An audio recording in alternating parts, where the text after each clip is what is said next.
as Karen stormed out of her vehicle, fumbling to find the spare key for my damaged fence lock. She had no idea the sheriff was watching from his patrol car down the street. My heart raced with a blend of rage and glee, knowing the tables were about to turn in the most delicious way.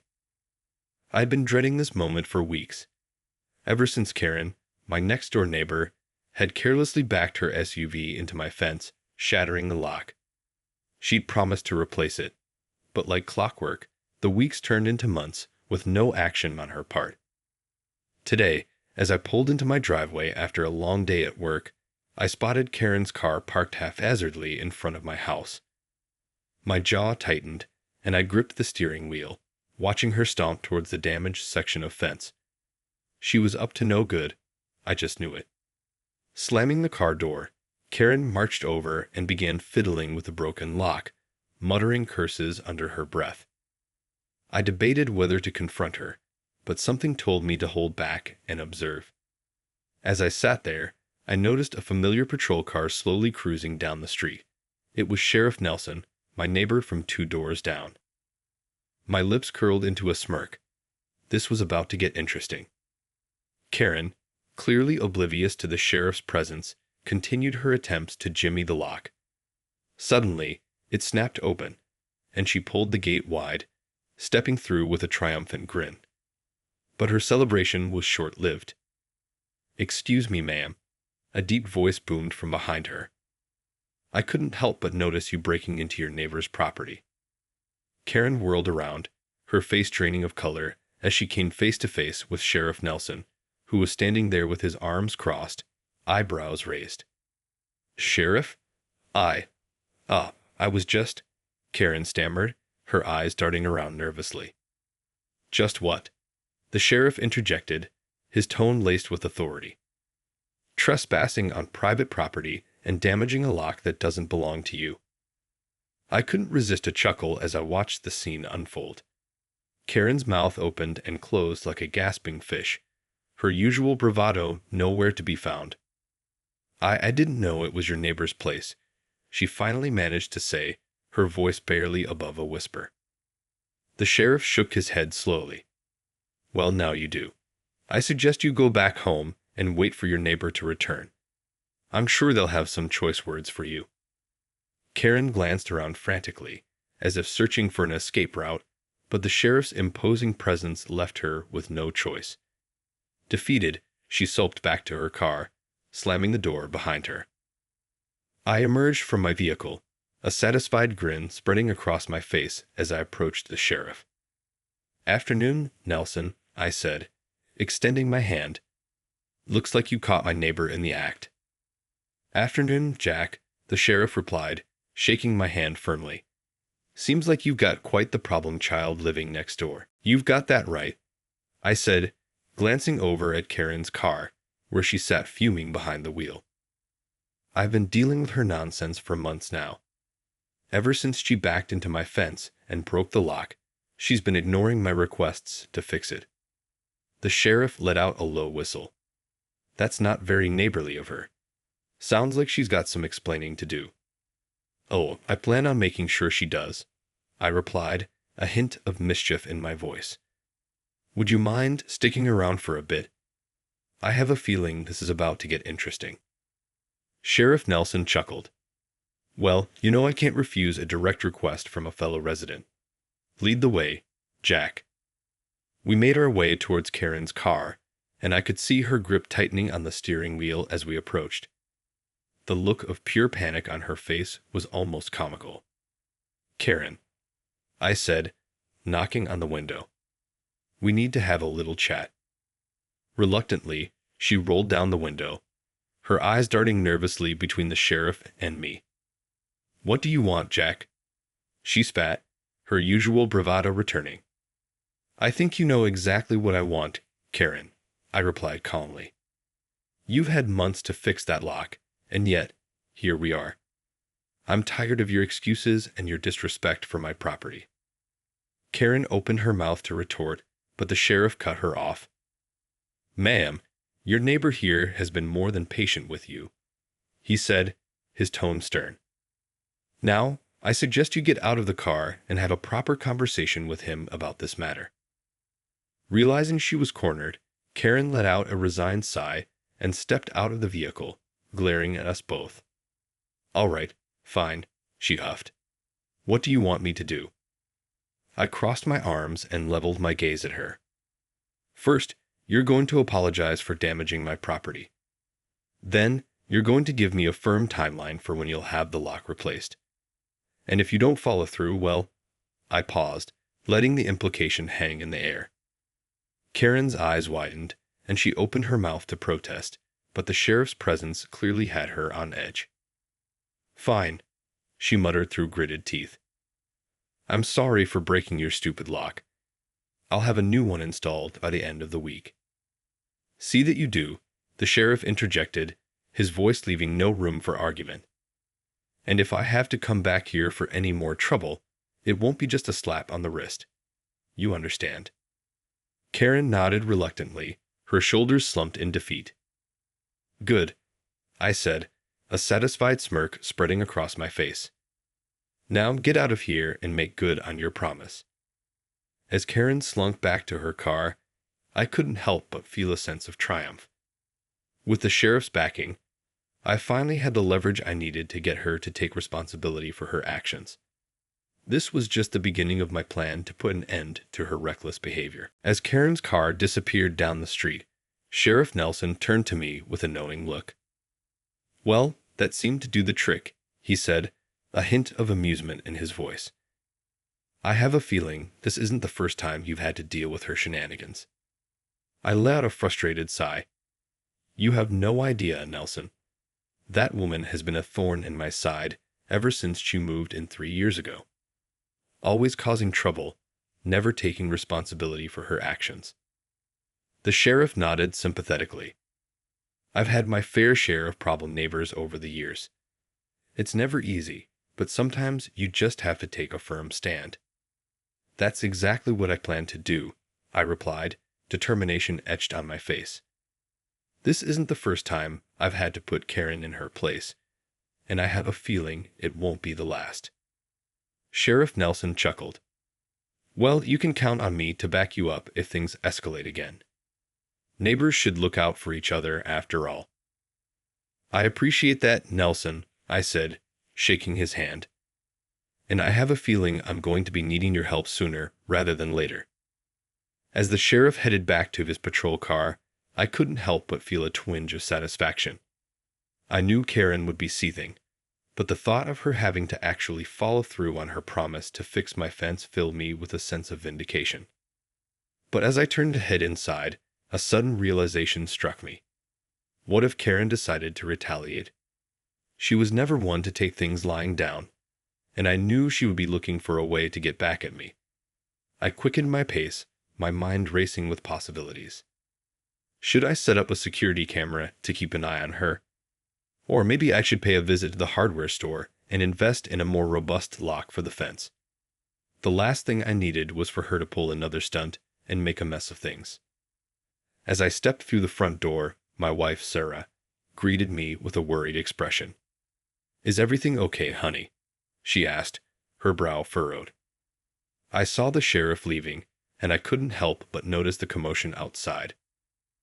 I took a deep breath, knowing I had to fill her in on the latest developments.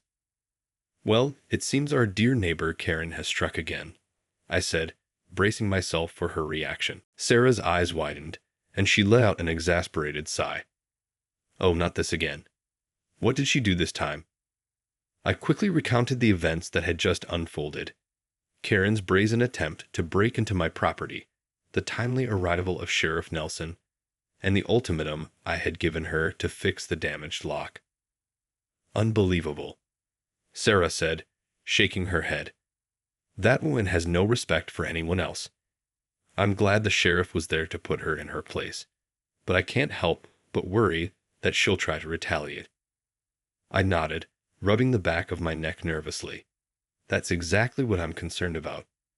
She's never been one to take things lying down, and I have a feeling she's going to try and get back at me somehow." Sarah reached out and gave my hand a reassuring squeeze. Well, you won't have to face her alone, honey. I'll be right here to support you, and we can always call on the sheriff if things get out of hand. I know, and I'd appreciate that, I said, pulling her into a tight embrace. But I can't help but feel like I'm just postponing the inevitable. Karen is relentless, and I have a feeling this is far from over. Just then, the sound of a car door slamming outside caught our attention. Peering through the window, we spotted Karen storming back towards her house, her face a mask of fury. Speak of the devil, I muttered, watching her every move. I wonder what's got her so riled up now. Sarah let out a nervous chuckle. Knowing Karen, it could be anything. But I have a feeling we're about to find out. Sure enough, just moments later, the sound of angry knocking echoed through our front door. I exchanged a worried glance with Sarah before taking a deep breath and opening it. There stood Karen, her eyes blazing with a mixture of rage and humiliation. "Jack, you conniving son of a bitch," she spat, jabbing a finger in my direction. "How dare you call the sheriff on me?" I raised my hands in a placating gesture, trying to keep my own temper in check. "Now, Karen, let's not get carried away here," I simply. "Don't give me that innocent act," she interrupted, her voice rising in pitch. "You knew exactly what you were doing, didn't you? Using your little buddy, the sheriff, to put me in my place." I opened my mouth to respond, but Sarah stepped in front of me, her expression stern. "Karen, I think you need to calm down and take a step back," she said, her tone firm. "Jack was well within his rights to call the sheriff, especially after you've been ignoring your responsibilities for months." Karen's eyes narrowed, and for a moment, I thought she might actually lunge at Sarah. But instead, she let out a bitter laugh. "Oh, I see how it is," she spat. "You two are in this together, aren't you? Well, let me tell you something. This isn't over. Not by a long shot." With that, she turned on her heel and stormed back to her car, the tires screeching as she peeled out of the driveway. Sarah and I exchanged a worried glance, both of us fully aware that the battle had only just begun. As the sound of Karen's tires faded into the distance, Sarah and I stood in uneasy silence, both of us bracing for the inevitable fallout. "Well, that went about as well as I expected," I muttered, running a hand through my hair in frustration. Sarah let out a heavy sigh. I knew she wouldn't take this lying down, but I never imagined she'd come storming over here like that. What do you think she's going to do? I shook my head, feeling a sense of dread wash over me. Knowing Karen, she's probably already plotting her revenge. She's not the type to let something like this go. We retreated back into the house, my mind racing with possibilities. Should I call the sheriff and warn him? Or perhaps I should install some security cameras around the perimeter, just in case Karen tries to retaliate. The last thing I wanted was for her to catch me off guard. As I paced the living room, Sarah watched me with a concerned expression. "Honey, you need to calm down," she said gently, placing a hand on my arm. "Getting worked up isn't going to help anything." I let out a heavy sigh, knowing she was right. I know. It's just, this whole situation with Karen has been a thorn in my side for so long, and I can't shake the feeling that it's only going to get worse. Sarah gave my arm a gentle squeeze. "Well, whatever happens, we'll face it together. I'm here for you, and I'm sure the sheriff will be too, if we need him." I nodded, feeling a bit of the tension leaving my shoulders. "You're right. I can't let Karen get the better of me. I have to stay one step ahead of her." Just then, the sound of a car engine outside caught our attention. We both peered out the window, only to see Karen's SUV slowly pulling into her driveway. She emerged from the vehicle, her gaze fixed on our house, a mischievous grin spreading across her face. I felt a chill run down my spine. "Something tells me she's up to no good," I muttered, my eyes narrowing. Sarah placed a calming hand on my shoulder. "Let's not jump to conclusions, honey. Maybe she's just going on her day." I knew better than to believe that. With Karen, nothing was ever that simple. I steeled myself, determined to be ready for whatever she had in store. As the hours ticked by, Sarah and I kept a watchful eye on Karen's house, waiting for any sign of her next move. The tension in the air was palpable, and I found myself jumping at every sudden noise. Maybe she's just going to let it go, Sarah said, trying to reassure me. Perhaps the confrontation with the sheriff was enough to make her back off. I scoffed, shaking my head. You don't know Karen like I do. That woman holds grudges like no one else. She's definitely planning something, and I intend to be ready for it. Just then, movement outside caught my eye. Karen was emerging from her house, carrying a large box. I leaned forward, squinting to get a better look. What is she up to now? I muttered, my fingers tapping nervously on the windowsill. Karen made her way to the side of her house, disappearing from view. I waited with bated breath, my mind racing with possibilities. Minutes later, she reappeared, empty-handed, a satisfied smirk on her face. That can't be good, I said, turning to Sarah. I'm going to go check it out. Before she could protest, I was out the door and making my way towards Karen's property. As I approached the side of her house, I noticed a new, state-of-the-art security camera mounted on the corner, its red light blinking ominously.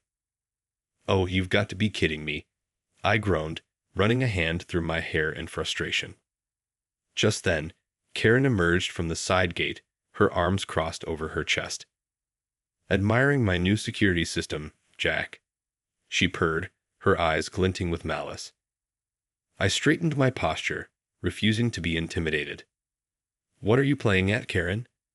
You know damn well that camera is pointed right at my property. She let out a sardonic laugh. Why, I have no idea what you're talking about. I'm simply taking the necessary precautions to protect my home and family. After all, you never know when some unscrupulous neighbor might try to cause trouble. I felt my blood boil, but I forced myself to remain calm. You know this is just retaliation for what happened earlier with the sheriff. Don't try to play innocent with me. Karen's smirk widened. Oh, I'm not playing innocent, Jack. I'm simply taking matters into my own hands, since I can't rely on you or the authorities to do the right thing. I opened my mouth to retort, but she cut me off. Now, if you'll excuse me, I have some work to do. Enjoy your evening, neighbor. With that, she turned and sauntered back into her house, leaving me standing there, seething with rage and frustration. I stood there, staring at the newly installed security camera, my mind racing with a million different thoughts. Karen had clearly gone out of her way to antagonize me, and I knew I couldn't let her get away with it. Gritting my teeth, I turned and made my way back to the house, where Sarah was waiting anxiously. Well, she asked, her eyes filled with concern. What did you find? I sighed heavily, running a hand through my hair. That woman has really outdone herself this time. She's put up a high-tech security camera, and it's pointed right at our property. Sarah's eyes widened in disbelief. What? Why would she do that? Oh, you know why, I replied, bitterness seeping into my tone. It's pure retaliation for what happened with the sheriff earlier. She's trying to intimidate me, to make me feel like I'm the one doing something wrong. Sarah shook her head, a frown etching itself across her face. This is just getting out of hand. I think we need to call the sheriff again and let him know what she's up to. I nodded in agreement. That's exactly what I'm going to do. I'm not going to let her get away with this. Grabbing my phone, I quickly dialed Sheriff Nelson's number, explaining the situation in detail. To my relief, he took the matter seriously, promising to come by and assess the situation. Don't worry, Jack, he said, his voice reassuring. I'll make sure this camera comes down, and we'll get to the bottom of Karen's little stunt. Thanks, Nelson, I replied, feeling a glimmer of hope. I really appreciate you taking this seriously. As I hung up the phone, Sarah placed a comforting hand on my arm.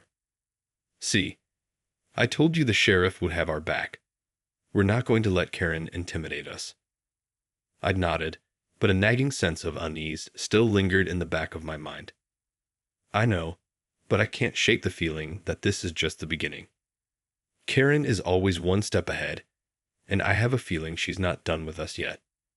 Just then, the familiar sound of a patrol car pulled into our driveway, and Sheriff Nelson stepped out, his expression stern. "All right, Jack," he said, approaching me with purpose. "Let's go take a look at that camera of yours."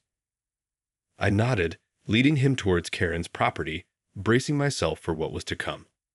Little did I know, the true drama was just beginning to unfold. As Sheriff Nelson and I made our way towards Karen's security camera, I couldn't help but feel a sense of trepidation.